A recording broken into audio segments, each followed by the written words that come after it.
primero que nada, ser 100% organizado. Todo va a ser 200%, en mí.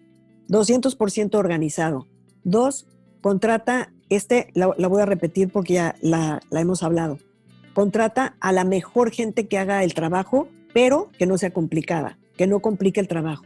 Sobre todo porque estamos hablando en específico ahorita de algo que es en vivo, ¿no? 3, el proyecto no es acerca de ti. O sea que deja el ego en la puerta, tú y toda la gente que contrates. No se trata de ti, se trata del show. Y cuando estés produciendo música no se trata de ti tampoco. Se trata de la canción y se trata del artista. El artista es el que se va a parar en el escenario a defender la canción. Entonces nunca se trata de ti.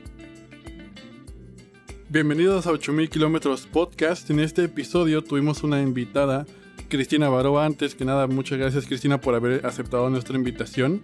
Y para quien no la conozca, Cristina es nacida en México, es la fundadora y CEO de Moon Music y tiene más de 30 años de experiencia. Y dentro de toda su trayectoria profesional ha podido colaborar en diferentes producciones discográficas con artistas como Ringo Starr, Lady Gaga, Luis Miguel, Maná, Luz Casal, Mijares, Manzanero, aparte de también producir la persona del año de los Latin Grammys, produciendo los shows para Shakira, Juanes, para toda esta gala. Y muchachos, ¿qué les pareció? Bueno, primero que todo, nuevamente igual, como dices, agradecerle. O sea, yo creo que dejó tremendas joyas a lo largo del capítulo. Y una de las que más resaltaron a mi gusto fue la importancia de dejar siempre el ego en la puerta al momento de empezar un proyecto. Porque al fin y al cabo no se trata de uno, sino que se trata para la música y por la música. Entonces, y la última también que a mí me gustó fue la importancia de siempre tener el mejor equipo y no sacrificar eso porque le voy a dar el trabajo a un amigo, sino siempre tener el mejor equipo, los mejores músicos, los mejores ingenieros. Para mí, en simples palabras, me encantó cómo cuando ella empezó a recordar, empezó a vivir cuando nos contaba sus experiencias. No quiero spoilear el capítulo con lo que nos ha contado, pero qué grande. Eso es todo lo que tengo que decir. Yo... No van a creer, pero era una combinación de lo que dijeron los dos. De verdad, no, en verdad, agradecerle, agradecerle mucho. En verdad, tenía pensado decir lo que dijo Eric, así que me lo voy a saltar eso. Y para mí, todo lo que se aprende en términos de producción musical, en verdad. Creo que ella tiene una carrera única en términos de que ha trabajado tanto, de tantos roles, en tantos tipos de música que, nada, nos dejó, como bien dijo Jorge, muchas joyas y también eso incluye producción musical. Así que nada, agradecerle mucho nuevamente, se aprendió mucho. Y ojalá que ella lo haya disfrutado tanto como nosotros. Sí, a mí me pareció demasiado concreto y muchas historias como ustedes dicen. Me gustó también en lo personal su pasión por componer y por hacer música para niños. Como desde los 90 empezó a hacer canciones para todas estas producciones de Televisa de niños en Alegrijes y Rebujos. Y hoy en día inclusive retoma esa pasión para su proyecto Danilo y Chapis, que la está lanzando hoy en día, así que por favor, a los que nos están escuchando, vayan a seguirla, Moon Music, Danilo Chapis, canciones para niños que también les van a gustar a los grandes, y disfruten de este capítulo. Sin más, Cristina, ¿cómo estás? Hola Luis, muy bien, feliz de estar aquí con ustedes en 8000 kilómetros podcast. Qué bueno, nosotros estamos demasiado felices de que hayas aceptado nuestra invitación, y bueno, para empezar, yo creo que, al hablar de tu carrera, tú eres un claro ejemplo de lo que es ser una gran desconocida del público. Sin embargo, behind the scenes, como que todos te conocen. Y aparte de que te conocen, te reconocen por tanto que has trabajado. Has prácticamente colaborado con varios de los nombres más grandes de la industria musical internacional, como productora, arreglista, compositora, manager. Pero antes de adentrarnos a tu carrera extraordinaria, quiero que nos platiques un poco de cómo nace esta pasión y amor por la música y cuál fue tu primer trabajo en la industria. Bueno, mira, en mi caso ha sido todo de una manera muy, muy natural. Cuando estábamos chicos, mis hermanos y yo, mis papás nos llevaban a la iglesia de cerca de la casa y en esa iglesia había te estoy hablando de los 70s, había un coro y el coro no era el típico coro tradicional, era un coro fuera de serie para mí, en mi percepción, porque era un coro como rockero. Tenían batería, bajo eléctrico, guitarra, coros. La música era como rock. O sea, te estoy hablando como de la época de Jesucristo Superestrella. Y se ve que estos chavos eran fanáticos de ese movimiento Y yo recuerdo perfectamente bien, yo tenía como 5, estaba por cumplir 6 años. Y el efecto que tuvo esa música en mí, lo sentí en o sea, en la tripa, te lo juro, me llegó como una patada directa y yo supe en ese momento que eso era lo que yo iba a querer para mi vida, ¿no? Al mismo tiempo, en mi escuela, estaba en una escuela de católica que se llama Instituto Félix de Jesús Ruller, y ahí había una rondalla. Y yo veía como todas las chavas llevaban ahí su guitarra y, o sea, conecté así como que todos los elementos. Y yo me acuerdo que yo me volví loca pidiéndole a mi papá, por favor, una guitarra. O sea, realmente todo eso me marcó. Luego me enteré que había un profesor o sea, mis papás me compraron la guitarra, ¿no? Obviamente era una guitarra de talla normal, yo estaba muy chiquita y la guitarra me quedaba como guitarrón. Entonces, el profesor que daba clases, se quedaba a dar clases en las tardes ahí en la escuela. Empecé a tomar clases con él, se llamaba Fausto Hernández, y él les recomendó a mis papás que me mandaran a hacer una guitarra más chiquita. Todavía la tengo por ahí, y es una guitarrita preciosa, hecha a mi medida, y ahí aprendí. Y luego, de la misma manera que sucedió esto conmigo, mi papá siempre, bueno, a mis papás siempre les gustó tener fiestas en la casa, en donde había bohemias, venía gente que le gustaba la música, todos amigos que en realidad se la pasaban increíble, era los fines de semana, y no fallaba, porque yo creo que era a lo mejor un fin de semana sí y otro no, pero eran seguidas, ¿no? Y entonces nosotros estábamos expuestos a grandes personalidades que tocaban música, que eran músicos y que de alguna manera estaban inyectando en nosotros algo que no sabíamos en qué iba a terminar, pero terminó en algo muy grande. Entonces, en ese momento, mi papá vio cómo nos encantaba la música a todos, y una Navidad, mi papá le dijo a Santa Claus que en lugar de traernos regalos normales, que nos llevaran instrumentos musicales. Y entonces, pues así fue. Llegamos un día así al arbolito y había puros instrumentos.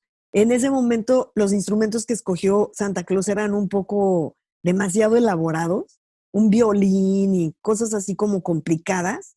Entonces nos llamó la atención, pero no tanto. Pero el siguiente paso ya fue bestial, porque mi papá mi papá es arquitecto de profesión, pero músico de corazón. Y toda la vida tocó guitarra, acordeón, piano, órgano, de oído. Y tuvimos esos instrumentos en casa, ¿no? Entonces, le hizo un proyecto a un primo mío, un proyecto de una casa, y mi primo decidió no construir la casa, pero a la hora de pagarle los instrumentos, el proyecto a mi papá, le dijo, oye, tengo una banda con mis amigos, pero ya la vamos a deshacer, si quieres parte del proyecto te lo pago con los instrumentos. Y cuando mi papá vio lo que era, dijo, sí, claro que sí. Entonces nosotros llegamos un día a la casa después de la escuela, y mi papá dijo, terminando de comer, dijo, lávense las manos, hay una sorpresa para ustedes, ¿no? Abrió la sala, y cuando abrió la sala nosotros nos quedamos de a 4, porque había una batería Ludwig transparente, una guitarra Gibson increíble, un bajo, amplificadores, micrófonos, panderos, y ahí sí ya era la cosa mucho más atractiva que los instrumentos clásicos, ¿no? Entonces cada uno corrió a un instrumento, y de manera natural y totalmente orgánica, todos nos pusimos a tocar. Toda la familia, somos 6 más mis papás 8, ¿no? Ese fue el inicio. Si eso contesta tu pregunta. Sí, y también, o sea, ¿cuál fue tu primer trabajo en la industria? ¿Cómo llegas a tu primer gig? Bueno, lo que pasó después de todo esto y muchos años más tarde, porque fui a la escuela en México a estudiar música, me dieron una beca para estudiar en Berkeley, arreglos. Llego a Los Ángeles. En Berkeley me ofrecen quedarme legalmente en Estados Unidos por un año, para hacer mi practical training, y eso fue en el 91. Y entonces decidí mudarme a Los Ángeles, según yo, por un año, en el 91. y aquí sigo, ¿no? Entonces, en ese año, uno de mis hermanos, Mauricio, era director artístico de Warner Music y el presidente de la compañía se llamaba Julio Sáenz y él era muy amigo obvio, de Mauricio y de mi familia. Entonces, Julio, cuando terminé Berklee, me dijo, ¿qué vas a hacer cuando termines? Y le dije, ¿cómo que qué? Pues regresarme a México a trabajar, ¿no? Y me dice, no, Chapitas, no, si fueras mi hija, yo no te dejaría hacer eso. Vete primero a otro lugar a continuar con lo que ya aprendiste aquí y después regresas a México. Entonces yo dije, bueno, pues si la escuela me está dando el permiso de quedarme legalmente en Estados Unidos, pues me voy a Los Ángeles, ¿no? Escogí Los Ángeles porque las opciones eran Nueva York, Miami o Los Ángeles. Y pues a mí la verdad es que me llamó la atención Los Ángeles por alguna razón, ¿no? Lo de vivir en Nueva York a nivel vertical, en edificios, me da pánico.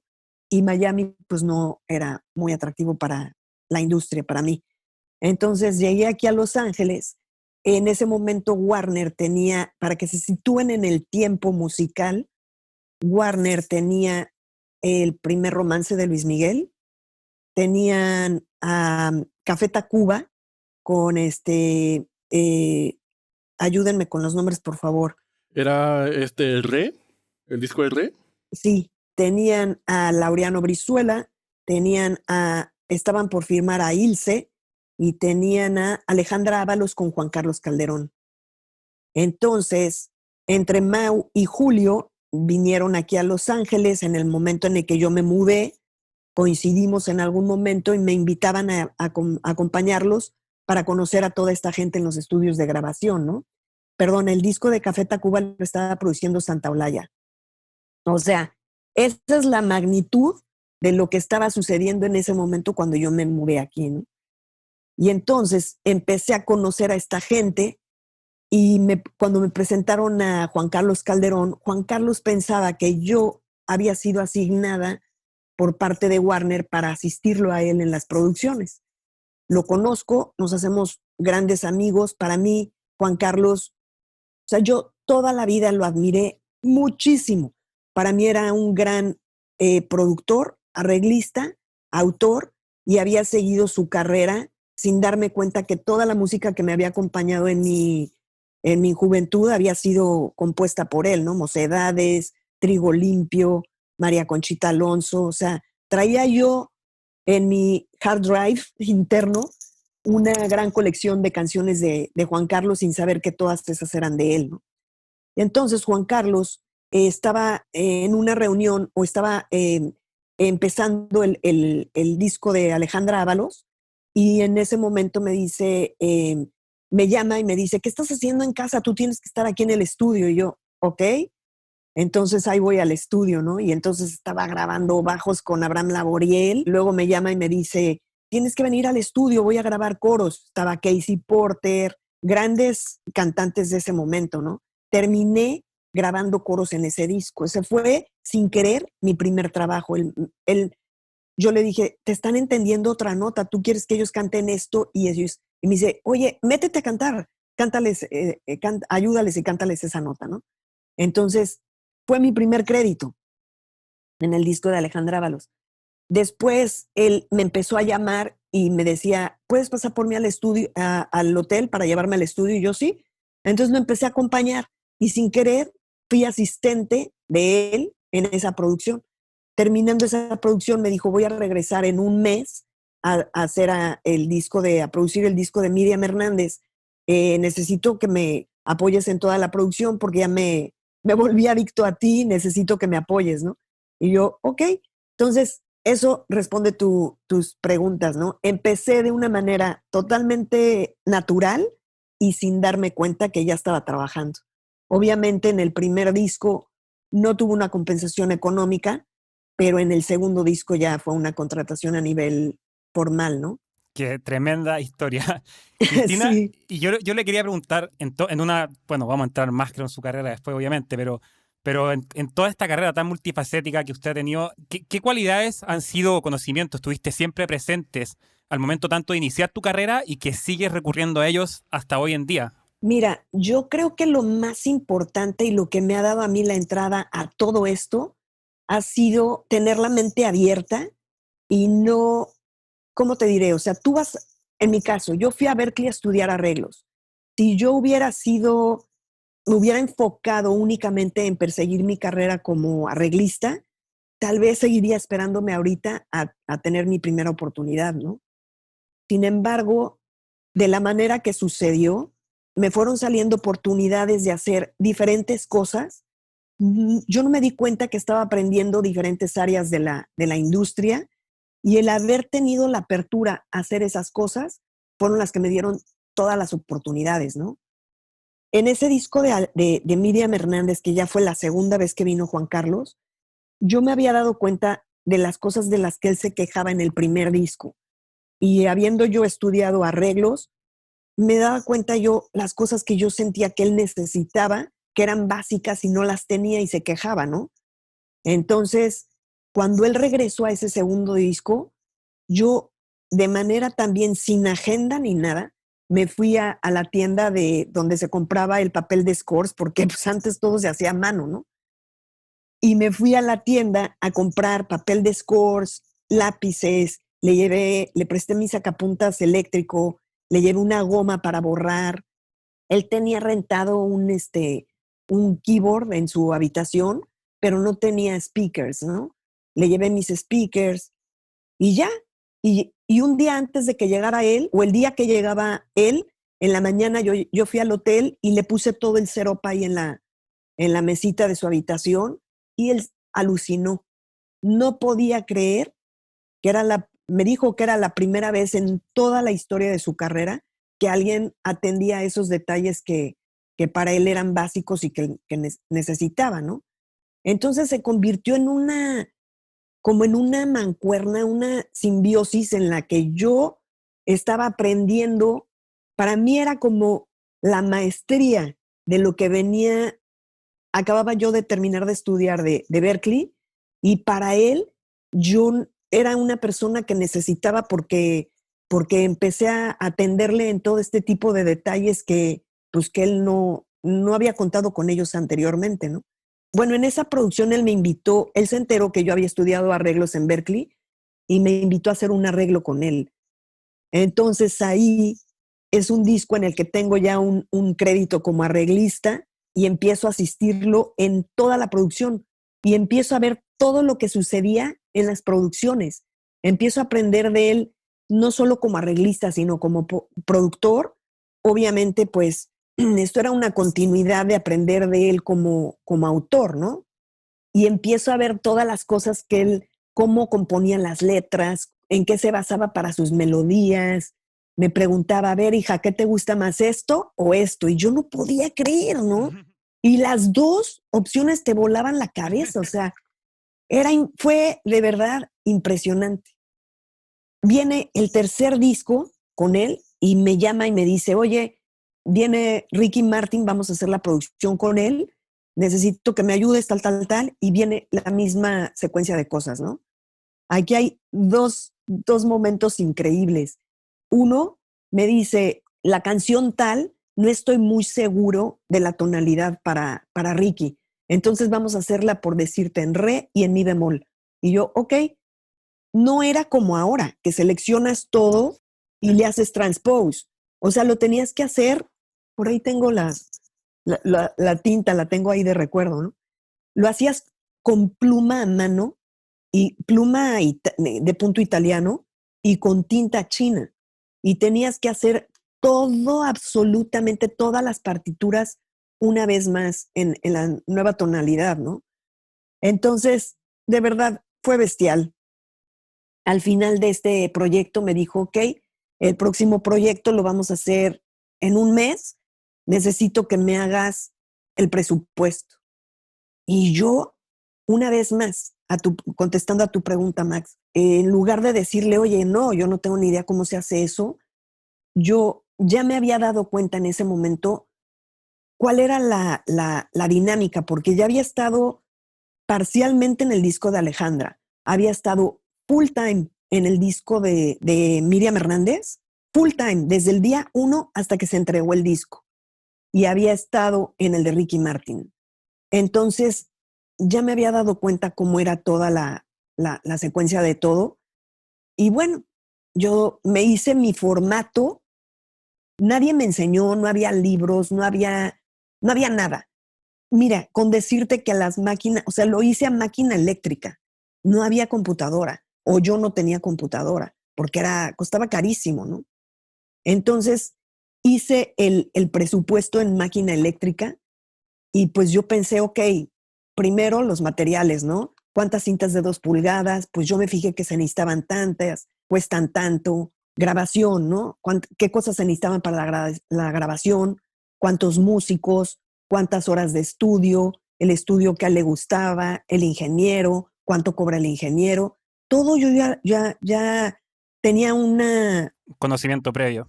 Un conocimiento previo, ya había analizado, yo ya había visto cómo funcionaba y aparte en ese momento, más que arreglista, yo ya me había enamorado del mundo de la producción. Yo entraba al estudio, veía a los músicos llegar, te estoy hablando de los músicos. Sí, hoy en día. O sea, te hablo de J.R., te hablo de Dini Colaiuta, de Michael Landau, de George Deering, de Dean Parks. No, o sea, Neil Stubenhaus en el bajo o Abraham Laboriel. Aparte eran músicos que yo ya amaba antes de conocerlos porque ya los había escuchado en todos los discos que yo había escuchado en México, ¿no? Cuando era chava. Entonces me empecé a enamorar de lo que es el mundo de la producción y pues eso amplió mi mundo de arreglos. Fue como wow, o sea, se abrió un espectro tremendo y arreglos era una parte de, pero yo estaba enamorada de estar en el estudio, del proceso y de verdad de oír desde el día 1 hasta que se entregaba el material. Ha sido la verdad apasionante. Genial, de acuerdo. Y es que fue ese poquito y esa pequeña curiosidad y disposición que tú tuviste desde un principio para que te mantuvo abierta a nuevas ideas, a nuevas oportunidades y que te abrió este nuevo mundo. Entonces, cuando ya se te abre este nuevo mundo y decides como, ok, esto me gusta, esto me encanta, ¿cuál es el plan que tú te propones para llegar a ese objetivo que tú te visualizas cuando dices el mundo de la música no solo son arreglos, sino es todo esto más? Entonces, ¿cómo es ese objetivo que te planteas y cómo es el plan para llegar allá? Jorge, siento decirte que te voy a decepcionar. Jamás en la vida he tenido un plan. Jamás. Y jamás me propuse ningún plan. Fue algo muy alucinante que me pasó. Yo nada más he seguido como mis instintos. Sé que le he puesto todo el amor del mundo a cada proceso que hago. A mí nunca me ha importado si nada más me necesitan para, como al principio, si nada más en un proyecto ahorita me llaman y nada más me necesitan como asistente, lo voy a hacer con el mismo amor a que si me mandan un proyecto para producirlo, ¿no? Yo siento que en esto a lo que nos dedicamos, que es música, es necesario que te apasione y que hagas las cosas con toda la dedicación. Es necesario que vayas 3 pasos adelante de cada paso. Aquí yo siempre he tenido como esa reacción natural a que lo más importante es la canción y es la música. Entonces, toda esta onda de la gente que tenga un poco de arrogancia de decir o de querer estar hasta arriba por cualquier razón que sea, yo siento que de todas maneras mucha gente, como de lo que se trata este podcast, nadie sabe muy bien quién es la gente que está detrás. Nadie, ahora menos que nunca leen los créditos porque no hay un lugar en donde leerlos. Entonces, todavía llegué yo en el momento en el que, gracias a Dios, el crédito, no digo a nivel la gente, pero a nivel la industria fue importante, porque me encontré en un nicho en el que todas las disqueras empezaron a saber que había una persona mexicana que estaba en Los Ángeles y que servía de contacto para todas las disqueras para mandar a sus artistas y contratarles todo lo que necesitaban para la grabación. Entonces, me tocó un momento privilegiado. No tuve el plan de hacerlo, me llegó. y yo lo agradecí, y lo hice con todo el amor del mundo, lo hice con mucho cuidado y mucha dedicación a cada proyecto. Llegó un momento en el que yo llegué a tener contratados como 3 o 4 grabaciones muy importantes el mismo día en diferentes estudios de grabación aquí en Los Ángeles, ¿no? Y eso para mí, yo nunca dejé de verlo más que como un gran privilegio. Entonces no planeé, simplemente se fueron dando las cosas. Cristina, tremenda respuesta que nos has dado. Creo que eso va a ser parte, si ese no es el highlight del capítulo, va a serlo, porque en verdad fue tremenda. Gracias, Eric. Nosotros sabemos que estás involucrada en Sound Girls Online, que tiene como misión empoderar y armar una comunidad de mujeres profesionales, ya tanto en audio y producción musical. ¿Tú cuáles consideras que son las cualidades o características que tú buscas en una futura pupila? ¿Y cómo la ayudarías profesionalmente, además de ayudarla a crecer? Mira, Eric, gracias por tu pregunta. Al principio, cuando me invitaron, a mí me intimidó mucho porque yo sabía que era el mundo de la ingeniería del sonido y de las ingenieras de sonido. Más adelante supe que ellas también cubrían la parte de producción y entonces ya me sentí más cómoda, ¿no? He tenido la fortuna de que me han invitado tanto en esa organización como en otras, y me invitan mucho a ser mentora de toda esta oleada de nueva generación que están empezando en el mundo de la producción. Siento que mi llamado es transmitirles a ellas este tipo de experiencias con las que yo me encontré. Siento que la música ha cambiado muchísimo y me siento en algunas cosas un poco desfasada de lo que ellas traen, porque ellas ahorita ya hay muchísimas mujeres que están en producción. Te puedo asegurar a que en el momento en el que estuve yo, hijo, casi me atrevería a decirte que de las únicas, si no es que la única mujer que estaba realmente en producción en ese momento, era yo. Porque las demás estaban, pues sí, en el music business, en el lado del music business, pero no en lo que es en el estudio de grabación, en el mundo de la producción, ¿no? Entonces, lo que yo les puedo ofrecer y los consejos que yo les puedo dar es más bien para Sound Girls y para toda la gente, para ustedes, para la gente que nos está escuchando, para la audiencia de 8000 kilómetros podcast y para toda la nueva generación de chavos que apenas están pensando si entran al mundo de la música o no, ¿no?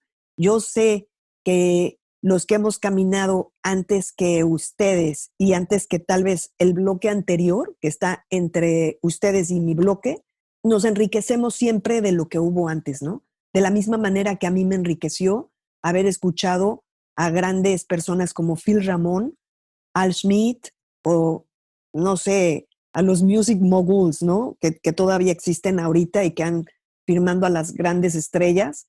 Escuchas sus versiones y te enriquece o dices, conectas con tu mundo ahorita algún conocimiento de ellos y ojalá que sirva de algo.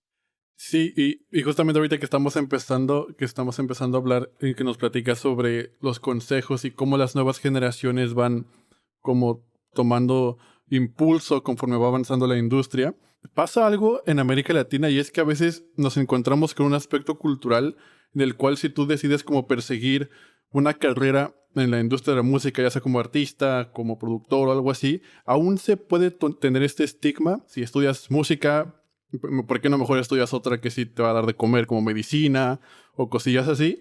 Entonces, ¿tú qué crees que se necesita cambiar culturalmente para que este estigma desaparezca? Yo creo que eso está en la mente de nosotros. Yo creo, pasa algo y es cultural. Tú hablas con algún americano y a la hora que le hablas de algún proyecto, ellos no separan el arte del music business. Ellos no separan que lo que ellos van a hacer para tu proyecto tiene una compensación económica. Y entonces ellos te dicen, ok, eso por hacerte, ¿qué es lo que necesitas? Pues tal. Y hablan de cosas bellísimas y quiero que el arreglo de cuerda y que la película en tal momento tenga no sé qué, cosas bellísimas. Pero esa conversación siempre tiene también de la mano la parte de la compensación económica. Y te dicen, ok, mi fee por hacerte esto es tanto. Y para nosotros a nivel cultural, no puedo generalizar todas las culturas porque desconozco si en Colombia, en Chile, en Argentina lo manejan igual, en Perú, no lo sé. Pero para los mexicanos, hablar de la parte de la compensación económica siempre va a ser un issue. Entonces, no sé qué es. O sea, es algo que está en nuestra mente. Entonces, ¿qué se podría hacer para cambiar a la industria? No, hay que cambiarlo dentro de nosotros. Dentro de nosotros, porque el hablar de nuestra compensación económica no tiene nada, no le quita al arte, a la parte del arte. Nada, no tiene nada que ver, pero tiene todo que ver. ¿Me entiendes? O sea, no tiene nada que ver porque no va a descompensar nada a nivel artístico, pero tiene que ver porque tienes que cobrar. Entonces, para acabar con el estigma de que de eso no vamos a comer, pues hay que saber cobrar. Es cierto, y el tema del dinero es tabú en Latinoamérica, en Perú también, olvídate, cada vez que Chile también. Se llega a ese punto de la conversación es, delicado. Sí, y es importante, ¿eh? Y de verdad, o sea, también si les puedo transmitir eso a ustedes, mira, parte de las áreas en las que a mí me tocó establecerme es en el project management. Entonces, a mí la manera de la que me gusta trabajar, y se las transmito para que ustedes aprendan a hacerlo igual con ustedes, es cada vez que a mí me contratan para llevar el project management de un proyecto, yo primero tengo que hacer un presupuesto. Entonces, yo primero voy a definir qué son las cosas que se van a necesitar para el proyecto. Hablo con cada persona, de la misma manera que hablo con el lugar del estudio de grabación o de ensayos, hablo con cada músico, ¿no? O yo misma me imagino o veo en las formas de la unión cuál sería la escala perteneciente a ese tipo de trabajo. Entonces yo busco una compensación económica para los músicos que sea fair para ellos y que también sea fair para el proyecto para que se lleve a cabo el proyecto, ¿no? Entonces hablo con cada persona antes de tener aprobado para saber que sí estoy en el lugar que sea bueno para todos. Y entonces yo tengo el acercamiento con los músicos y les digo, el pago, hay un proyecto, incluye tantos días de trabajo, tal, tantos ensayos, súper específico y por escrito, ¿no? La compensación económica es esto, ¿te interesa? Y entonces ya ellos me dicen sí o no. As simple as that. Y en el momento en el que me dicen sí, perfecto, yo ya sé que yo ya cuento con esa persona para ese proyecto y yo me aseguro que la compensación económica por parte del cliente esté en la cuenta antes de contratar a los músicos, porque para mí también es una cuestión de mucho riesgo que no esté la compensación económica antes de contratarte a ti, si no voy a tener el dinero para pagarte, ¿no?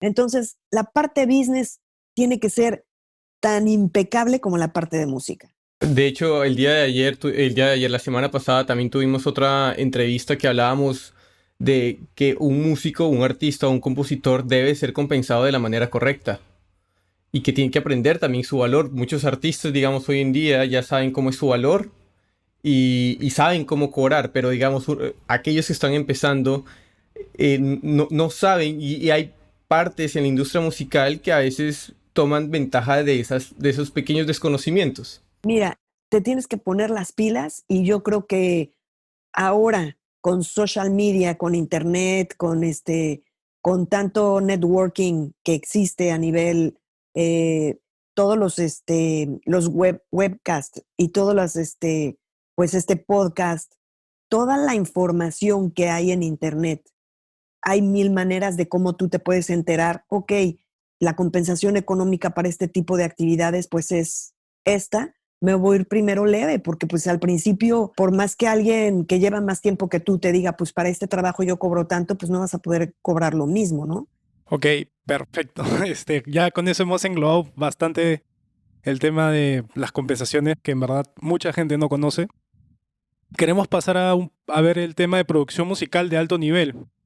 Cuando tú estabas en el estudio, ¿pudiste ver de primera mano muchas canciones que se pudieron volver hits internacionales? Y bueno, ya en ese momento, cuando estabas en el estudio con los artistas en el momento, ¿cómo era la visión que tenían? ¿Cuál es la diferencia de la visión del producto final contra lo que recibe y percibe el público?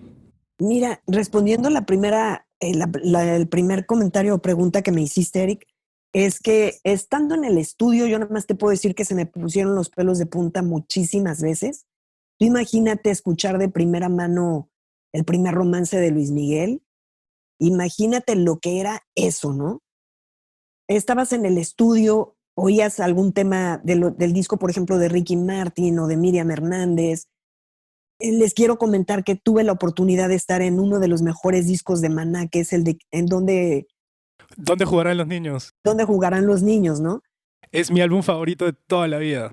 Lo escucho desde chavo. No te culpo, o sea, para mí haber estado con los chavos de Maná en ese momento de su carrera y haber estado en ese estudio, o sea, no se los puedo ni definir, o sea, de verdad. Yo decía, wow, yo no sabía que era un hit o que no era un hit. Nunca había estado yo en la parte del music business. Entonces yo no puedo saber qué cosas realmente van a funcionar o no van a funcionar. Pero yo sabía que para mí escuchar esa música en esos momentos me mandaba a Marte, o sea, los pelos así, o sea, yo decía, wow, ¿qué es esto? ¿Qué le pasa a esta gente, no? Estaba escuchando el otro día una entrevista de Alex Sintek. Alex Sintek grabó unos temas increíbles aquí. Yo también tuve la fortuna de estar en esas grabaciones. O sea, te puedo decir que la mayoría de los discos en los que he tenido el privilegio de estar han sido increíbles, ¿no? Hubo de los últimos unos discos que hice con Luz Casal, que fue increíble porque contraté a todos los músicos para grabar con ella al mismo tiempo boleros. Y ellos querían recrear el sonido de la música de cuando se grababa la música de Agustín Lara. Entonces contraté a todos los músicos y grabamos todos al mismo tiempo y ella se metió en el booth y empezó a cantar y no quiero decirte, o sea, con todo el respeto del mundo, muchos músicos no sabían la verdad la trayectoria de Luz Casal, pero en el momento en el que escucharon, todos nos dejó marcados para toda la vida, ¿no? Y te puedo decir que de cada disco tengo un momento con una sensación así.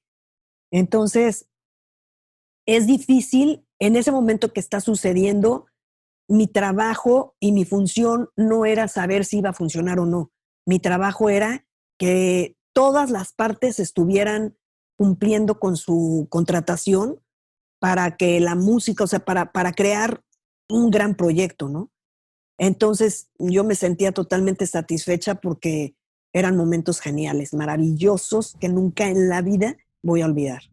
Pues, wow. Es que esta pregunta fue específicamente por dónde jugarán los niños. Si podría hacerte una pregunta follow-up a eso, ¿cómo sentiste en el momento cuando estaban grabando temas como Vivir sin aire o Oye mi amor, de pies a cabeza? Esos temas que hoy en día personas de mi generación y menores las escuchan en una fiesta y las bailan y las conocen de, como dice la canción, de pies a cabeza. Increíble, mira, me acuerdo perfectamente del estudio en donde se grabó. O sea, hay cosas que se te quedan en la memoria para toda la vida, ¿no? Ese disco para mí me marcó. Aparte, pues lo relaciono con un momento de mi vida extraño porque tuve apendicitis justo ahí en esa grabación, ¿no? Mi trabajo en ese disco, yo era asistente. Yo me encargué de hacer la reserva de los hoteles de los chavos, ver que llegaran a tiempo sus vuelos, estaba ahí en el estudio para lo que ellos necesitaran. Me acuerdo con un gran cariño escuchar a Fer de Maná, que quería comprarse una armónica en sol para las grabaciones. Lo llevé a comprar la armónica y me alegra muchísimo que esas cosas sí se quedan porque, por ejemplo, muchos años después, yo muchas veces no vuelvo a verlos a ellos, a los artistas con los que trabajo, porque vienen, graban en ese momento, se volvía como una fibra muy especial durante esos días de convivencia y después se acababa la grabación y adiós. Y yo realmente no los volví a ver. A los de Maná los volví a ver ahora que me tocó estar como music producer en la persona del año a Maná. Y ahí tuve la suerte de ver a Fer, ¿no? Y a Alex y a Juan. A Juan, sí. Sí, porque a Sergio no me tocó grabar con él en ese disco, ¿no? Él entró en el siguiente, sí. Pero lo que es Fer y a Alexia y a Juan sí, y me encantó porque Fer se portó cuaticísimo, muy cariñoso, Alex también. Entonces, te digo, hay cosas que se quedan. Quiero abrir este espacio también un poco más porque quiero contar que el disco, trabajé en los primeros 3 discos de Enrique Iglesias, que fueron los que se grabaron en español. Cuando me contrataron para hacerlo, nunca me dijeron el nombre del artista y a mí se me hacía raro, pero siempre he sido una persona como respetuosa. Entonces, entendí o di por hecho que si no me lo estaban diciendo, había una razón para que no me lo dijeran, ¿no? El día que llegamos al estudio a grabar y se apareció Enrique, entendí que lo que pasa es que lo estaban haciendo muy en privado porque no querían mantener eso súper, súper en secreto hasta que se saliera la producción.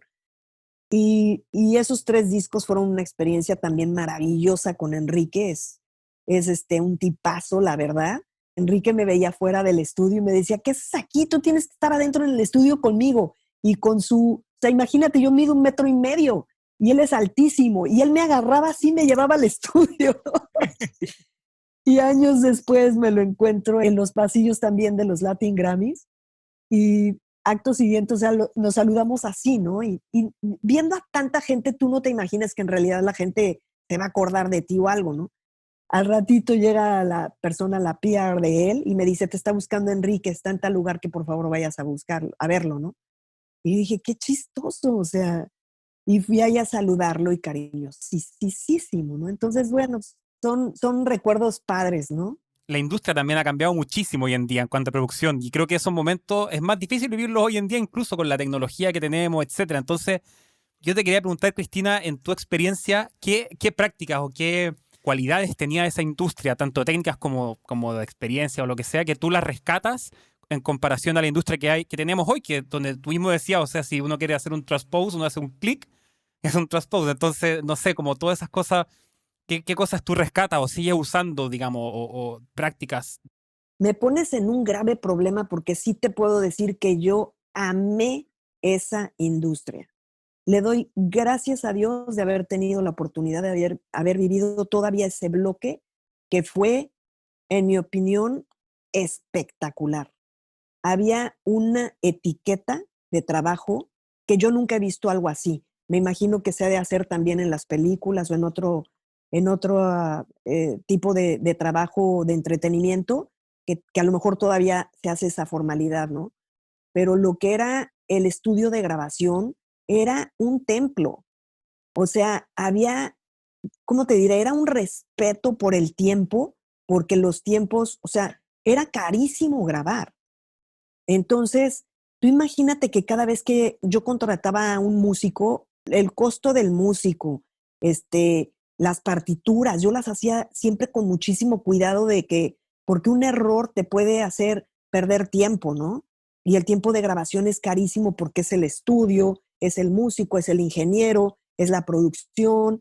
Era mucha responsabilidad. Entonces, había una etiqueta de horarios que si la grabación empieza a las 10 de la mañana, a las 10 en punto estaban ya todos en el atril, todos así, ¿me entiendes? Muy impresionante. No sabría cómo compararlo con cómo se graba ahorita, porque pues ahorita ya, o sea, yo sé que todavía hay grabaciones que se hacen así, muchas, pero también hay muchísimas que se graban en casa y a nivel, te pasas los files y ya es otra cosa, ¿no? Eso era brutal. Por ejemplo, la grabación de los coros era un show. O sea, hasta los estudios tenían luces como, ¿cómo te diré? La ambientación del lugar. Era, de verdad, era sentarte a ver un show. A la hora que llegaban las chavas que iban a hacer los coros, cómo saludaban, chavas y chavos, ¿no? Cómo el diálogo con el productor o con el arreglista les decía exactamente lo que quería, ellos se iban adentro y empezaba el show y oías eso y era wow, wow, wow, wow, increíble cada cosa, ¿no? Ahorita, mientras les cuento, me llegan tantas imágenes, estoy acordándome que yo contraté muchas veces a un organista que fue Billy Preston, que él tocó con los Beatles. Para mí era tan impresionante las grabaciones de ese hombre y tan importante, él de verdad una leyenda, ¿no? Era tan increíble que yo compraba un DAT y le pedía al chavo del estudio, al asistente, que le pusiera récord desde el instante en el que el tipo se sentaba. Porque aparte ese cuate era muy misterioso. Él no llegaba al estudio, saludaba y se iba al instrumento. No, él se metía por la puerta del room, del estudio, y se metía directamente al órgano y él empezaba. Él le daba igual. Entonces ya, como ya sabíamos más o menos cuál era su dinámica, pues yo le dejaba ahí la partitura y entonces de repente estabas así como en un break y oías cómo empezaba ya a tocar así la parte y todos, ¡wow! Ibas corriendo, ¿no? Y bueno, pues no sabría qué decirte porque yo siento que yo en mi etiqueta de trabajo sigo manejando la misma o trato de seguir manejando como la misma forma de respeto y de trabajo, de atender al músico, atender al productor, atender al arreglista, que sientan que su rol tiene peso, importancia y demás, ¿no? Pero pues si la producción no requiere exactamente las mismas necesidades, estás un poco fuera de casting, ¿no? Entonces, todavía tengo la oportunidad de hacer varias cosas así de esa manera y me gusta seguirlo haciendo y mientras pueda lo seguiré haciendo así. De acuerdo, y ahorita que compartes todas estas historias con diferentes artistas, con diferentes músicos, lo que se me viene a la mente es la importancia de poder conformar un muy buen equipo de trabajo para llegar a tener en el estudio un ambiente creativo donde tanto el artista se sienta cómodo como que inspire para crear tremendos temas. Entonces lo que te quería preguntar es, al momento de conformar tus equipos de grabación, tanto para discos o para los eventos de la academia, cuando haces las celebraciones de homenajes a personajes del año, en tu experiencia como coordinadora de proyectos, ¿cuáles son las características clave que buscas al momento de armar un equipo para tener ese buen ambiente y que el artista se sienta cómodo? Hijo, es una súper pregunta, Jorge, gracias por hacerla. Siento que eso ha sido una de las cosas que más me han, pues de las características que me han dado más trabajo. Creo que esa es una de las características. Porque, por ejemplo, en lo que es la etapa del mundo de la grabación, yo de las primeras cosas que me di cuenta es lo importante a nivel psicológico, porque los discos se grababan y tardabas como 1 mes y medio en grabarlos. Viajaban aquí a Los Ángeles, entrabas al estudio y de que se empezaba a que se terminaba, si trabajabas de lunes a viernes o a veces fines de semana y demás, pues era promedio 1 mes y medio en una producción tradicional. Me refiero músicos en el estudio, de que primero grababas la base, después grababas overdubs, que son los doblajes, después venía a hacer lo que ahora le llaman stems, pero antes eran, no me acuerdo ni siquiera cómo se llamaban, ¿no? Pero simplificabas los tracks para tener más espacio en las cintas y grabar la cuerda. Y después venía la parte de el cantante y después los coros, ¿no? Más o menos esa era la coreografía favorita de la mayoría de la gente. Y después la mezcla. Entonces, la mayoría de las grabaciones casi tenían al mismo ingeniero de grabación. Y después podría o no ser el mismo ingeniero de grabación el de mezcla o no. Entonces yo me daba cuenta que ese periodo de lo que era la grabación, fácil era 1 mes o fácil eran 3 semanas, ¿no? Entonces, son 3 semanas de estar conviviendo y es un momento en el que está el artista y el productor están muy vulnerables porque están como con esta onda de que funciona, no funciona, vamos a probar. Entonces yo sí me daba cuenta que había ciertos rasgos que eran necesarios para la convivencia durante ese tiempo. Y me fascinó eso. Eso, y también me fascinó que yo soy músico. Entonces yo sabía perfectamente bien a quién contratar de músico para cada cosa que pedían, porque yo tenía el conocimiento artístico del cantante o del arreglista y sabía qué era exactamente el sonido que estaban buscando, ¿no? Entonces, pues eso fue padrísimo y es importante. Ahora, en cuanto a lo que es la persona del año, que es otra de las cosas que me han llamado, o las cosas del Latin Grammy, pues sí piensas en las cosas de Latin Grammy muchas veces son artistas solos, ¿no? Perdón, músicos solos. Por ejemplo, que se necesita un bandoneón para tal. Bueno, pues buscas gente que tenga la capacidad, que tenga la posibilidad y luego otros tipos de requisitos que se necesitan para esa contratación, ¿no? Por ejemplo, que tenga los papeles, que sea legal, tal, tal, tal, tal, tal. En cuanto a lo que es lo que es la persona del año, hay varias características que en mi opinión son muy importantes. Primero, porque es un show en vivo. Segundo, porque puede haber problemas. Cuando estás en una grabación tienes un margen de tiempo para arreglar cosas. Cuando estás en vivo, no. Estás en vivo, corre y corre en vivo. Entonces tienes que solucionar las cosas con mucha facilidad. Y para mí, primero que nada, sacrifico el tener a la persona, sí, o sea, sí, perdón, me regreso un segundo. Creo que siempre he contratado a la gente que es perfecta para ese trabajo. No, nunca he contratado a alguien porque es mi amigo, primero que nada. Entonces, regreso a lo que estaba. Prefiero sacrificar el talento de una persona que tiene un talento espectacular, pero si la persona es conflictiva, no la voy a contratar para un trabajo y mucho menos en vivo. Mucho menos si es en vivo. Porque lo último que quieres en un trabajo en vivo es alguien que esté, o sea, molestando con cosas innecesarias que van a retrasar toda la producción. Entonces ya podrás ser el dios de la ingeniería en audio o lo máximo de cantante o de guitarrista o de lo que sea, que si eres problemático, prefiero que en esto no estés. Prefiero contratar a alguien que sea menos, que tenga que sea menos brillante que tú, pero que no me va a hacer problemas y que me va a ayudar a solucionar, sobre todo sobre la marcha. Entonces, todas esas características son importantes, ¿no? Creo que, no sé si eso responde a tu pregunta. Sí, la respondiste bien completa.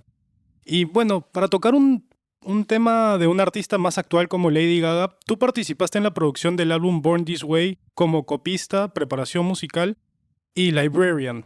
Nosotros queremos saber cómo fue el proceso de preproducción y preparación con los músicos de un proyecto de semejante talla y aparte, ¿cómo fue la relación tuya con el compositor y el arreglista en ese álbum?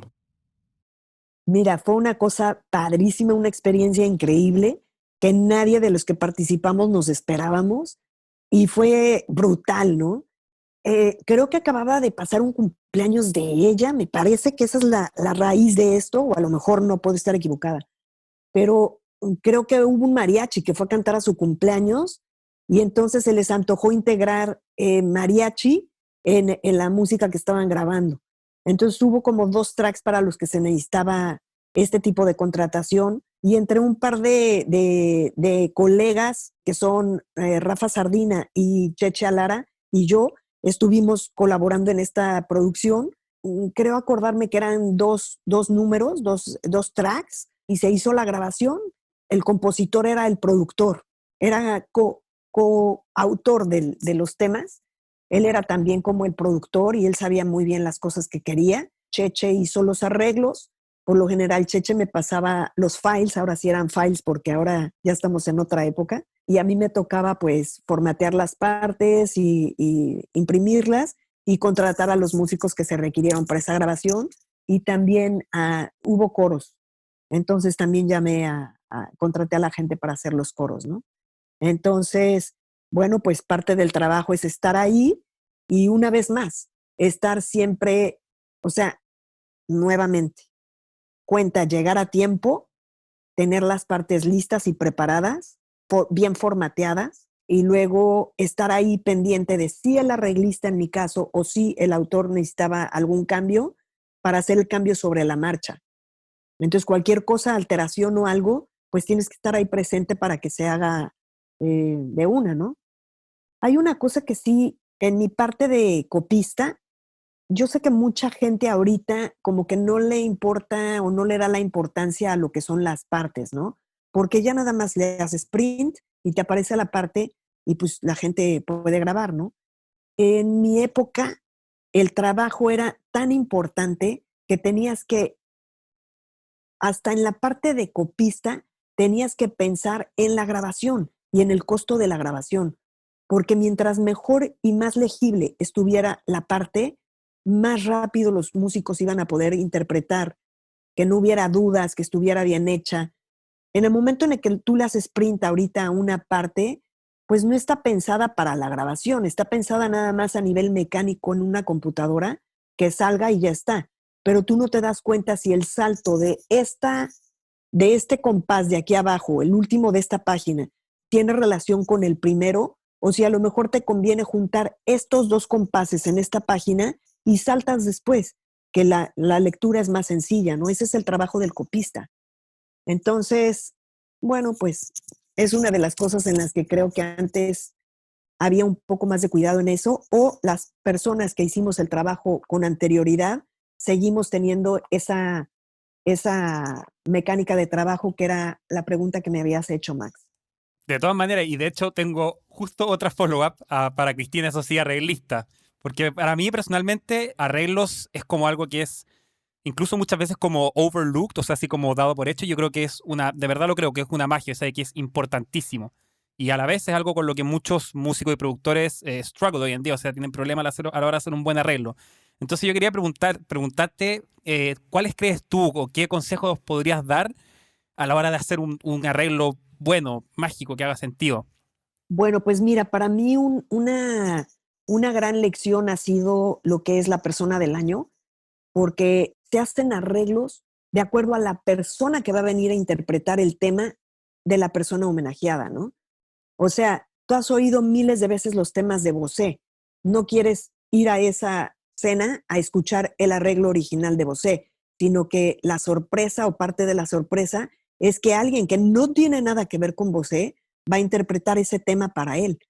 Entonces, pues yo creo que en los años que llevo trabajando en esto, si algo les puedo yo ofrecer como opción cuando estás pensando como arreglista o cuando vas a trabajar como arreglista, es no hagas el arreglo que a ti te gusta para escuchar tú. Haz el mejor arreglo para la canción y para el artista que va a interpretar la canción. Yo trabajé muchos años con varias personas que fueron enormes y que yo admiré muchísimo. Sin embargo, yo podía ser objetiva y yo sabía que muchas veces les traicionaba a ellos que estaban haciendo los arreglos para ellos, no para el artista. Y yo tuve varias conversaciones con algunos de ellos y sí se los dije, ¿no? Yo sé que no les encantaba que se los dijera, pero de hecho yo contraté un par de veces a gente de los nuevos que estaban recién llegados de Berklee, y les decía, por favor, hazme este arreglo porque quiero que esta persona escuche la diferencia y cómo podemos cómo podemos renovar el sonido, ¿no? O sea, no está peleado que tú seas el arreglista principal, pero que metas un poco de lo nuevo, porque aparte te conviene, te va a hacer a ti escucharte fresco, ¿no? Y se me quedó esa espinilla ahí, porque esa espinita suena mejor que esa espinilla en México. Esa espinita se me quedó ahí clavada porque hubiera querido que ese track hubiera quedado con el arreglo que yo propuse, y pues no se hizo, ¿no? Se quedó con el arreglo original y siento que ese arreglo no, en mi percepción, ese arreglo no creo que haya aportado al 100. Ven, y ahora como para irnos a un tipo de pregunta un poquito más práctica. Si tuvieras alrededor de $100,000 para una producción, ya sé, sí, de un disco o de un evento como los Grammys, ¿cómo dividirías este dinero para obtener el mejor producto? Si pensara yo en una grabación para mí y tuviera ese dinero, pensaría en dividirlo tal vez en 3 partes, ¿no? Lo que sería el costo de la grabación, lo que sería el costo del marketing y el costo de la promoción del proyecto. Y casi te diría que debiera ser en partes iguales para que el proyecto funcione. Porque yo pienso que son los elementos que necesitas para que algo funcione.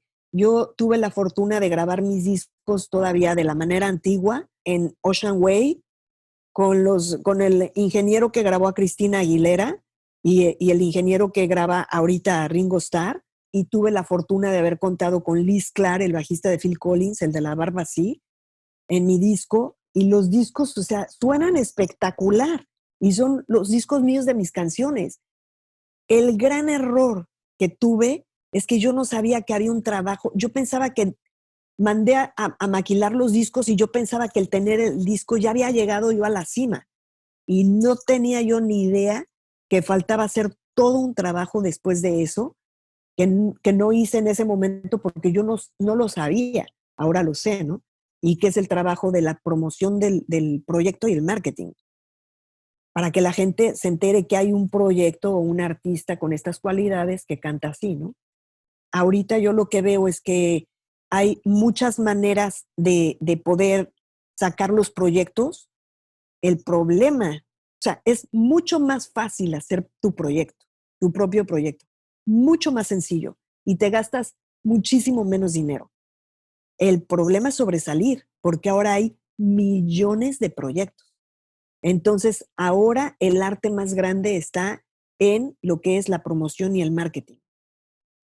Y es muy importante. Yo estoy totalmente de acuerdo y de hecho lo hemos hablado acá en el podcast, la importancia de hoy en día, justo lo que dices tú, Cristina, en ese contexto y de hecho que cada proyecto diferente tiene su marketing diferente, etcétera. Es todo un mundo que es diferente.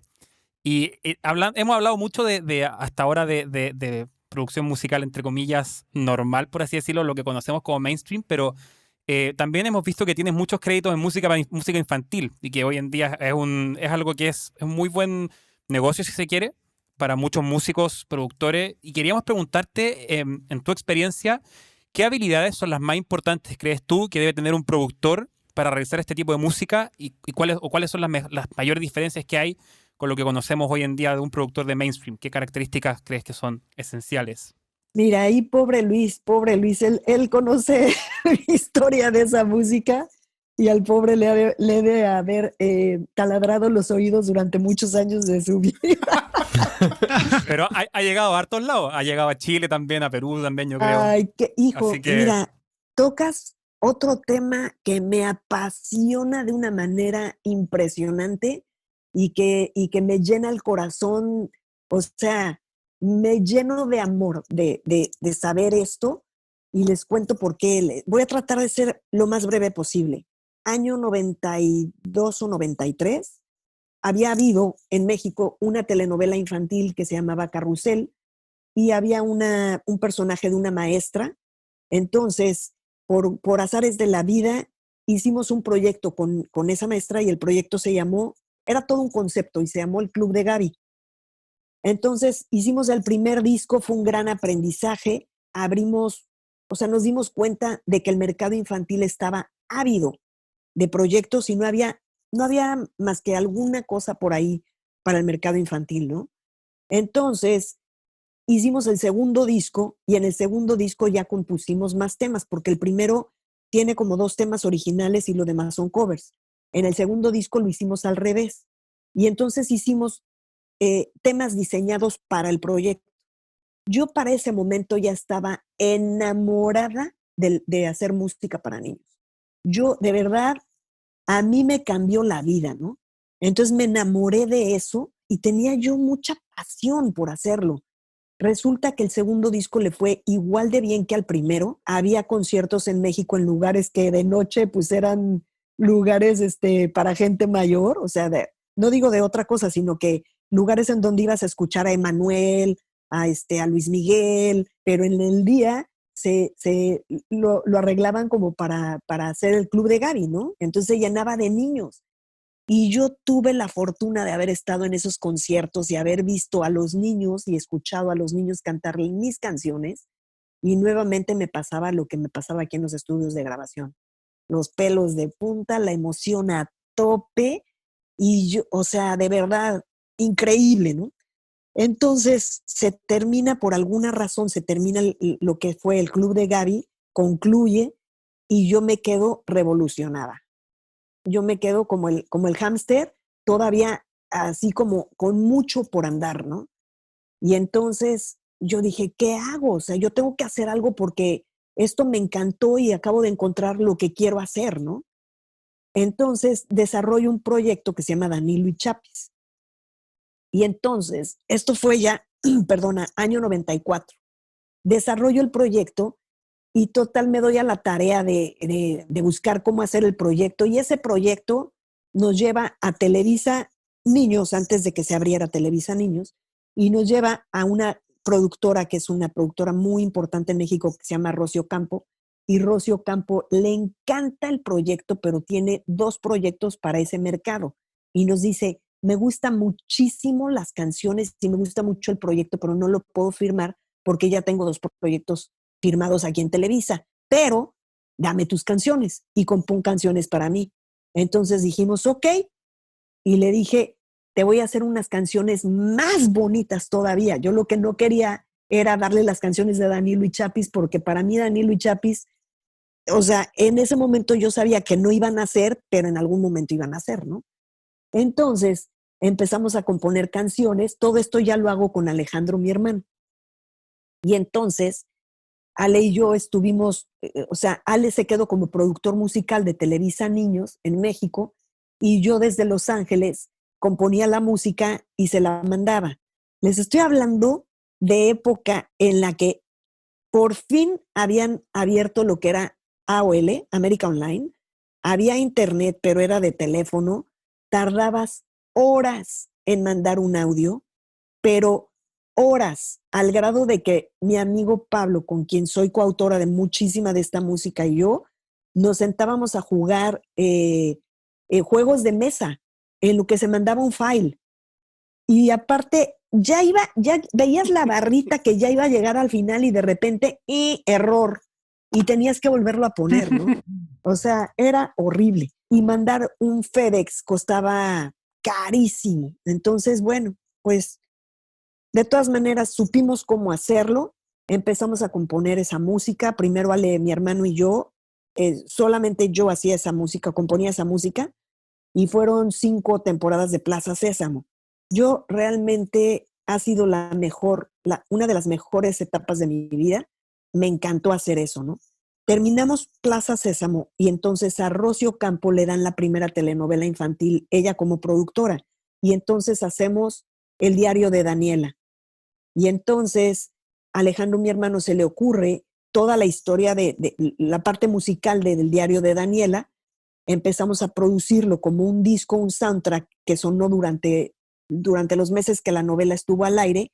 Y entonces hizo una fórmula que se volvió como un poco una franquicia, que era, se graba el disco con la música de la novela suena al aire y al final de la novela hacemos un show en vivo en el Estadio Azteca. O sea, se transmitió en vivo el último capítulo de la novela y de ahí sale la gira por toda la República con la gente de la novela, ¿no?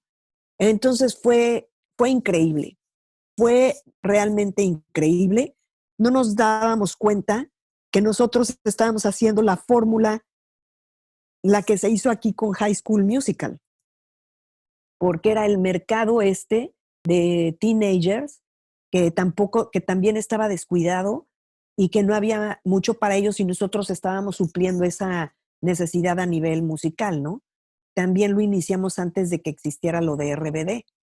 Entonces, pues una novela nos llevó a otra y a otra y a otra y a otra, y yo les puedo asegurar que lo que siempre se ha mantenido ahí, que también se los quiero transmitir, es que nunca hemos hecho algo para conseguir algo.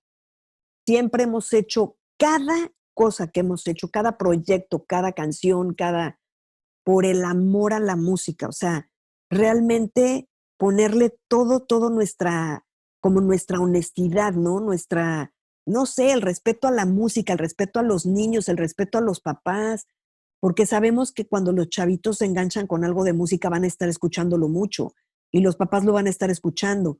Entonces, sin querer, hicimos música que les gustaba a los chavos, pero que también a los papás, y que fuera música que no fuera descuidada por ser para niños o para teenagers, ¿no? Sino que realmente fuera hecha con muchísimo respeto, ¿no? Para ellos. Y pues creo que la gente percibe eso porque funcionó. al mismo tiempo de estas novelas surgió lo que fue Código Fama, que fueron los concursos. Y pues mira, algo habremos hecho padre y bien, porque realmente funcionó y porque de ahí han salido gente increíble, o sea, Belinda salió de ahí, Diego Boneta. Entonces son chavitos que empezaron de muy chicos y que desde ahí ya les veíamos algo tremendo y que estas telenovelas y esta música los catapultó, ¿no? Resulta que pues uno de los hitazos más grandes que hemos tenido el privilegio de componer es El Baile del Sapito, que pues se ha convertido en algo simpatiquísimo porque pues resultó como que a Belinda pareciera que no le gusta hacerlo y luego parece que sí, y la cosa es que en todos sus conciertos la gente la pide, y bueno, pues esa canción nos ha dado gratísimas sorpresas. Esta canción tiene más de 1 billón de views en YouTube ahorita. Es una versión que hizo alguien, no es la canción original, pero es nuestra canción, ¿no? Entonces, aquí también quisiera yo transmitirles que yo creo que el poder de la música trasciende. Y si tú le pones amor, va a trascender. Lo que pasa es que no sabes con cuál de las canciones vas a trascender o con qué de tu trabajo.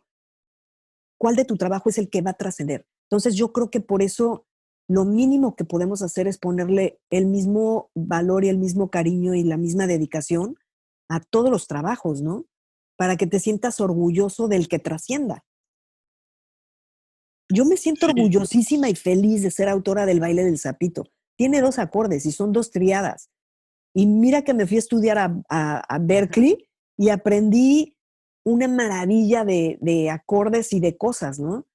Sin embargo, me lleno de orgullo de ser la autora del Baile del Sapito. No, sí, y deberías. Y justamente, o sea, aparte del Baile del Sapito, como estabas diciendo, o sea, compusiste canciones en Televisa Niños, o sea, Alegrijes y Rebujos, Código Fama, todas estas, bueno, ahora sí que fueron hits en México. Toda mi generación, desde el 90 hasta el 2000 que nacieron los niños ahí, escucharon tu música. Y me imagino que, o sea, al momento de estar en este ejercicio diario de componer nuevas canciones, ¿alguna vez te llegó algún bloqueo creativo? ¿Tú cómo lidias con estos bloqueos creativos al momento de estar en un ejercicio diario de componer música? Mira, te voy a decir algo que lo pienso total y absolutamente con toda sinceridad. Yo siento que tengo 2 maneras de usar el cerebro creativo, ¿no? Uno es la música por encargo y otra es mi música. En mi música te puedo decir que tengo bloqueo creativo. Cuando tengo música por encargo, gracias a Dios, jamás me he bloqueado. Nunca. Y toda esa música que compusimos salió de la manera más natural, ¿no? Siempre Ale, mi hermano, me hablaba y me decía, hay que componer esto y esto y esto y esto es para tal escena, esto es para tal, esto es para tal. O sea, muy específico porque eran telenovelas, o sea, había un guión y nunca tuve ningún problema con eso. Gracias a Dios, hasta ahorita. Y toco madera, espero que no lo tenga, ¿no? Y nada más en la música personal es cuando sucede, y cuando me sucede, como que dejo las cosas que sucedan, ¿no? O sea, si tengo bloqueo creativo no me flagelo por eso, simplemente me doy 3 vueltas a la manzana o me pongo a hacer otras cosas y regreso cuando sea tiempo de regresar. Ven, y ahora quería saber un poquito más sobre qué pasó antes para que el sonido de hoy sea lo que es hoy. ¿A qué me refiero? En tu experiencia que viviste como en esta industria vieja escuela, ¿de acuerdo? Y viste todos esos grandes músicos, grandes artistas, sus sonidos, sus discos. ¿Cuáles crees que fueron aquellos momentos en la música que dieron paso a una generación de artistas que hoy trascienden géneros musicales y que experimentan con diferentes influencias? Entonces, por algo tenemos, no sé, C. Tangana con su disco El Madrileño, Dua Lipa con Future Nostalgia, o Caliuchis con Sin Miedo del Amor y Otros Demonios. Bueno, yo creo que todo en la música es cíclico y en el arte a lo mejor. Me refiero yo a la música porque eso es lo nuestro. O sea, simplemente te lo voy a decir de esta manera. hace muchísimos años existieron los discos de 33, que era casi un sencillo. Me parece que había posibilidad de hacer los EPs, en donde había 5 temas de cada lado. Luego vienen los long plays. Luego vienen los CDs. Espero no equivocarme en la generación. Luego viene el MP3. Y cada vez que sucede algo así, todo el mundo mienta madres o mentamos madres, ¿no? Vienen los MP3 y resulta que ahorita, después de que ha pasado todo ese tiempo, la gente le vuelve a dar valor a lo que es el acetato. Y encima de todo es carísimo. Entonces, sin querer, o sea, y el mayor orgullo para los artistas, para los productores y para el consumidor es el acetato. O sea, ¿me entiendes? Estás regresando totalmente a lo de antes, ¿no? Entonces, yo no dudo que todos estos movimientos también de artistas como Dua Lipa y todos los que mencionaste, pues que sí, o sea, hay gente para todo, hay público para todo. Y hay público que se muere de felicidad escuchando las cosas nuevas que están sucediendo ahorita, lo más trendy, pero también hay gente que le gusta escuchar otras cosas que son más convencionales, ¿no? Más tradicionales. Entonces, pues eso es lo que da chance de que existan este tipo de proyectos, ¿no? Siempre va a existir una Natalia Lafourcade. Yo creo que Natalia empezó súper trendy y súper avanzada y de repente se regresó a lo convencional. Entonces, eso no quita que mañana a lo mejor va a volver a avanzar en otras cosas o va a hacer cosas mucho más modernas. Yo creo que todo esto también es cuestión de que lo artístico siempre está en desarrollo y está en proceso, y tú ahorita en este momento no eres el mismo que cuando entró a Berklee o cuando empezaste en la música, y no escuchas lo mismo que hace algunos años. Pero tampoco quiere decir que a lo mejor dentro de unos años no regreses y quieres volver a escuchar lo que escuchabas antes. Entonces, todo está en continuo movimiento, ¿no? Totalmente de acuerdo. Entrando entonces un poquito más en lo que es la producción de los Grammy Latino, digamos, el premio Persona del Año consiste, bueno, en este homenaje con varios artistas, ya sea lanzando el proyecto para Juanes, para Shakira o Miguel Bosé. ¿Cómo se hace la selección del repertorio de los músicos y la selección de artistas a participar en esta clase de eventos? Mira, te voy a contar que lo que yo aporté a la academia fue que antes la mayoría de los premios del año se hacían con el grupo musical del artista que es el artista del año. Uh-huh. Hasta el 2009, que fue Juan Gabriel, fue la última vez que sucedió así. Y de repente, el siguiente año, que fue el 2010, fue Plácido Domingo. Y ahí tuve la suerte de que la academia me buscó a mí y me dijeron, oye, ¿qué hacemos? ¿Cómo lo podemos hacer? No sé qué piensas que podemos hacer, ¿no? Y aquí viene algo en lo que yo me siento muy orgullosa de haber aportado a la academia. Yo lo que hice fue, ok, si siempre ha sido de esa manera y ahora tienes un artista que no tiene su banda y necesitas hacer algo de esta magnitud, yo lo que te puedo aportar es, te voy a contratar los mejores músicos para que estén en el stage y sean el house band del proyecto. Y te voy a contratar a un súper director musical, y otros 2 elementos que necesitas es un ingeniero de monitores espectacular y un ingeniero de sala espectacular. Y entonces esa fue mi propuesta para la academia. Les encantó, lo probamos, les funcionó y me quedé con ellos desde ese momento, ¿no? Entonces, yo lo que hice, si lo analizas, es que lo que hice fue traer el mundo mío de la grabación al en vivo. Y entonces traje a un ingeniero de sala que hace muchos en vivo, que a mí me encanta y que aparte es increíble porque le puedes decir, oye, para tal número vamos a traer 10 cantantes y 2 elefantes y hay que microfonear a los elefantes. Y ese cuate me va a decir, ok. Y no, o sea, increíble, ¿no? Es Gustavo Borner. Y bueno, y pues los músicos, pues musicazos y demás. La academia por lo general nos avisa o nos me avisa quiénes son los cantantes y qué canciones van a cantar. Eso por lo general es decisión de la academia, ¿no? Nosotros nada más nos encargamos de la parte del arreglo, todo lo que es los ensayos con los músicos, toda la logística que tiene que ver con la contratación que tiene que ver con la persona del año, ¿no? Tanto de músicos como de talento, o sea, los artistas, necesidades técnicas, backline, todo, absolutamente todo, ¿no? Y por lo general, pues se usa el house band. Yo me encargo de llevar todo lo que son partituras, soy muy freak para eso. Entonces prefiero asegurarme yo que esa parte está cubierta. Y luego el arte ahí también, más allá del arte musical, es el arte de logística, porque tienes que jugar mucho con los horarios. Es muy poco tiempo el tiempo que hay para ensayos y tienes que coordinar entre la persona del año y los horarios que hay con el show en vivo, lo que es Latin Grammy, lo que ves en televisión. Entonces eso tiene su chiste. Y ahora que mencionas lo que se ve en televisión, siempre se ve lo mejor de lo mejor. Siempre se ve la performance, se ve la mejor calidad. Pero ¿cómo se vive el detrás de cámaras a las horas antes de salir al escenario de una gala de cierto calibre? El proyecto de la persona del año nunca pasa en televisión. Es un show que se hace una sola vez en la vida y después cada año. Y lo que es el programa de televisión de Latin Grammy, ese es otro mundo. Hay muchas veces que me toca contratar cosas para los dos eventos y que también me toca participar en lo que es el show de Latin Grammy, el que ves en televisión, ¿no?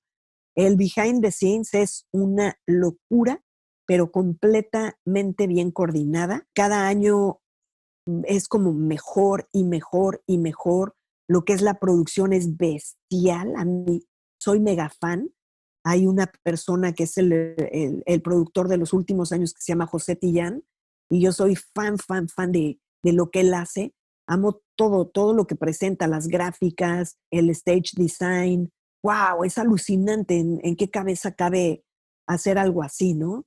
Se me hace bestial. Y toda la movilización que sucede detrás de eso está muy bien orquestada por la gente de Univisión y la gente de la academia, ¿no? Entonces, nada más te puedo decir que hay mucho movimiento, muchísimo movimiento. Cada número que presentan es una producción. Entonces, y cada número, hay veces que a lo mejor nada más es un trío o una persona sola, como por ejemplo, uno de los momentos más que toda la gente vamos a recordar ahí en vivo fue el momento de Ángela Aguilar, que cantó La Llorona, ella sola con un cenital arriba. ¡Wow! ¡Qué bestia! Eso fue espectacular, ¿no? Y entonces a lo mejor ese número, no recuerdo bien si nada más era ella y trío o ella y no lo recuerdo muy bien. Recuerdo el momento de ella cantando ese número y que fue espectacular. Pero cada número tiene sus requerimientos y es como una producción dentro de la producción. Entonces la vas manejando así con toda la gente y así como esa hay 20 que se tienen que ir movilizando y es así como un dominó, así como más que como un dominó, ¿te acuerdas el cuadrito ese que tiene numeritos que tienes que ir moviendo en el cuadrito y solamente hay un espacio solo? Pues así van moviendo todo, hijo. Yo no sé cómo lo hacen. Llegar a producir un evento así es justamente demasiada logística y hasta cierto punto, cierto que podría llegar a imponer, ¿no? Entonces, ¿tú qué consejo le darías, por ejemplo, a una persona a la cual se está enfrentando a una producción de tal magnitud? ¿Y cuál sería lo primero que tendría que hacer para, o sea, sentarse, ok, ya tengo el gig, ya tengo la chamba? ¿Qué sería lo primero que tiene que hacer para que no flagee? Yo te diría, primero que nada, ser 100% organizado. Todo va a ser 200%, en mí. 200% organizado. 2, contrata, la voy a repetir porque ya la hemos hablado. Contrata a la mejor gente que haga el trabajo, pero que no sea complicada, que no complique el trabajo. Sobre todo porque estamos hablando en específico ahorita de algo que es en vivo, ¿no? 3, el proyecto no es acerca de ti. O sea que deja el ego en la puerta, tú y toda la gente que contrates.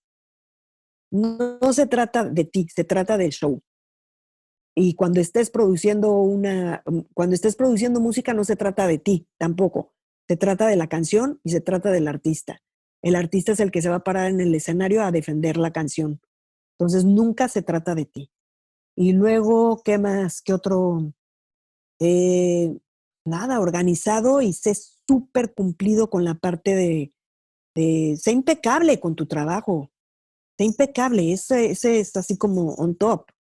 Completamente de acuerdo. Y justo ya, ahora sí, para cerrar, antes que nada queremos agradecerte, Cristina, por todo el tiempo y por todo el conocimiento que nos has compartido. O sea, vale oro, vale demasiado. Y para cerrar, o sea, no podremos irnos porque ahora justo acaba de terminar la segunda temporada de la serie de Luis Miguel en Netflix. Y justamente tú también estuviste como en la biografía que escribieron sobre él. ¿Con qué anécdota o memoria te quedarías de tú trabajando con el Sol de México? Mira, gracias a Dios, tengo muchas anécdotas preciosas que jamás se me van a olvidar. Yo hice las copias, fui copista de todas las partituras de muchos de sus álbumes. Probablemente el primero de copias el primero en el que trabajé con él fue América en Vivo. América y en Vivo se llamó. Él no estuvo en esas grabaciones, pero fue el primer disco de Luis Miguel en el que trabajé.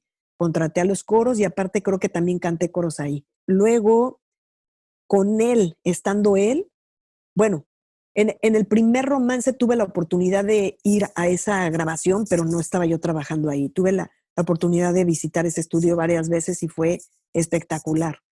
Pero ya trabajo fue en el segundo romance, porque yo hice todas las partituras de los scores de Juan Carlos. Y haber estado en el estudio con él a la hora que se estaba grabando la cuerda de El día que me quieras, para mí iba a ser inolvidable. Inolvidable, o sea, wow, increíble. Así que me quedo con todos esos recuerdos, pero tal vez ese que les pueda compartir a ustedes.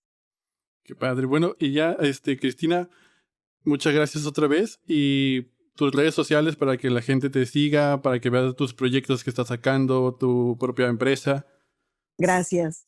Mira, en todas las redes me encuentran con el nombre de mi compañía que es Moon Music. Escribo Music con doble O, así. Y aparte los invito a que me sigan en mi nuevo proyecto, que es el proyecto que estamos haciendo, que retomamos de aquella historia que les conté, que no nació en el 94, pero nació con la pandemia el año pasado, y se llama Danilo y Chapis. Y es un proyecto infantil que yo amo profundamente porque es de mis orígenes de haber compuesto música para niños y estoy regresando a donde empecé y amo que me esté sucediendo eso en esta etapa de mi vida. Entonces, por favor, los invito a seguir las redes de Danilo y Chapis. Aparte, chicos y grandes, les prometo que las animaciones les van a encantar, se van a identificar con los personajes. Y quiero decir gracias Max, gracias Eric, gracias Jorge y gracias Luis por darme la oportunidad de hablar para el público de ustedes.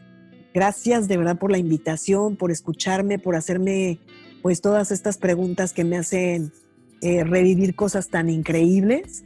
Y el día que quieran, pues voy a estar siempre ahí para ustedes. Así que disponible para el día que me quieran volver a invitar. Muchas gracias. Muchísimas gracias, Cristina. Bueno, les deseo todo el éxito del mundo, todo el éxito, ¿eh? Un besín para cada uno. Hasta luego. Chao, que estés muy bien. Chao, que esté bien.